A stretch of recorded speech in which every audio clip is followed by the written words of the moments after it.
Chapter 2: The Art Gallery of the Universe.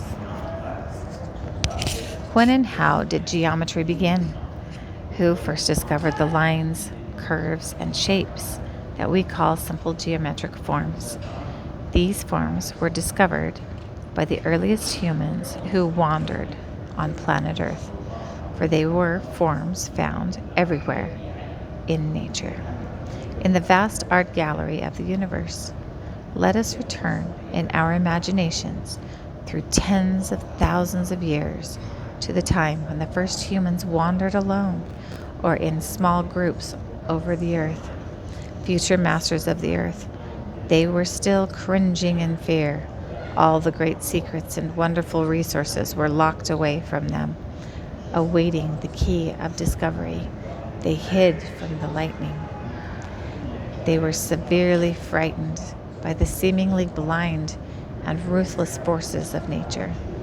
They thought that as the days grew shorter and the sun sank lower, daylight would disappear forever and leave them in the chilly darkness.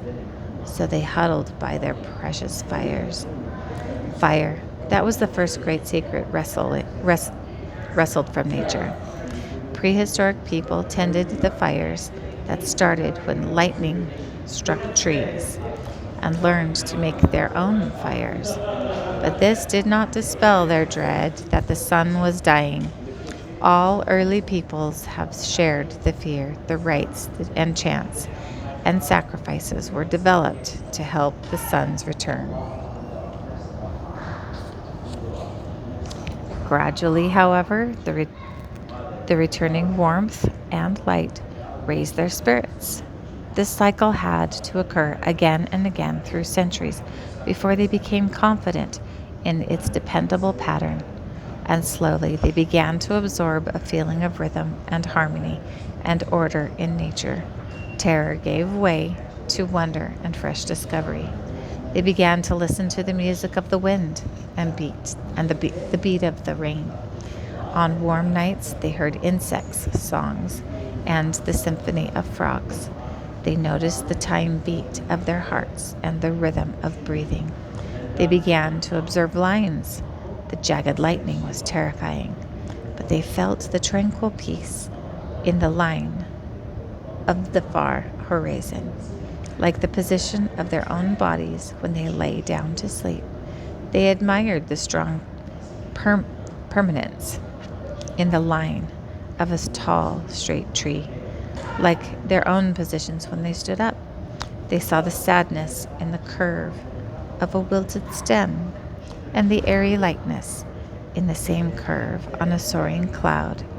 To the early humans who trudged in fear through the wonderful art gallery of the universe, everything was a new discovery and an amazing surprise. Exploring the art gallery.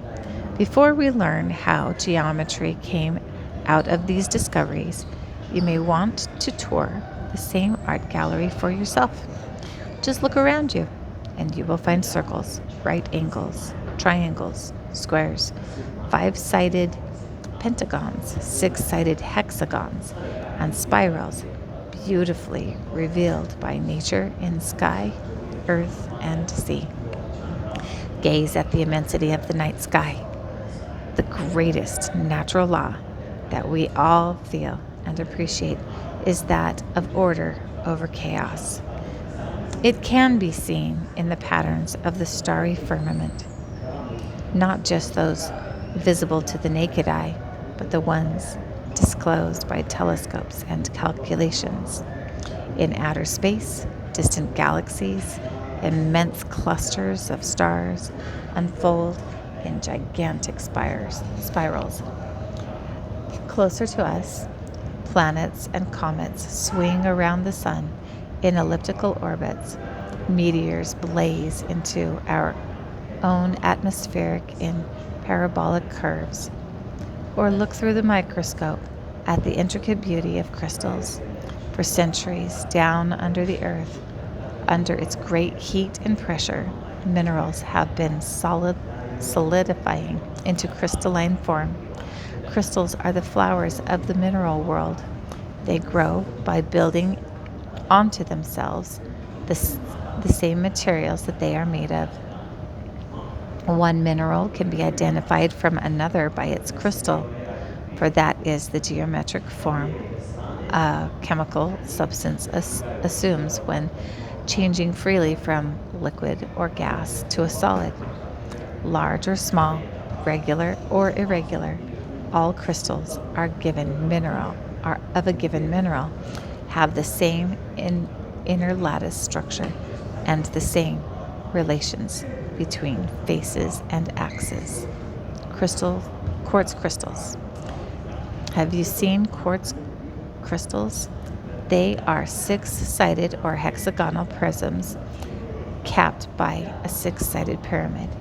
If you pound one to powder and put the powder in a solution to recrystallize, the resulting crystal takes the same shape, a hexagonal prism capped by a hexagonal pyramid. Nature always tends towards simple geometric shapes.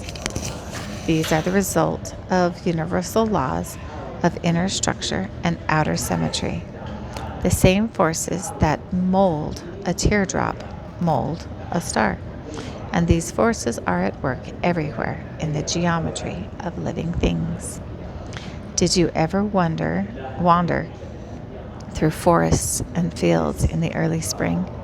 The woodland bursts into bloom with the tiny triangles of the fresh little three-petaled trillium, the square form of the chalk white four-petaled dogwood, and the pentagonal blossoms of the mountain laurel.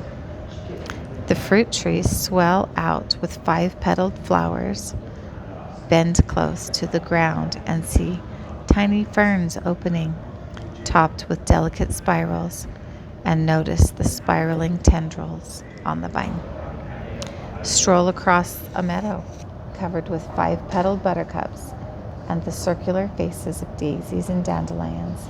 And if you pick a dandelion, stop and consider its beauty, for the spiral growth of the plant to the gossamer sphere that holds the seeds. Take a new look at the flower garden. The lily, iris, jonquil buds open into hexagonal six-petaled blossoms. Have you noticed that the green petals, the sepals, at the base of a rosebud spread into five-pointed stars as the colored petals unfold spirally? Press a blossom of Queen Anne's lace in a book, and you might see a design for lace as beautiful as any queen might wear. The shape of vegetables. Study fruits and vegetables. Slice a cucumber, and you will find 3 divisions of seeds. Slice a green pepper, and you will find 4 divisions. Slice an onion, and the slices will fall apart into circles. Cut an apple crosswise, and you will find the seeds lodged in a 5-pointed star.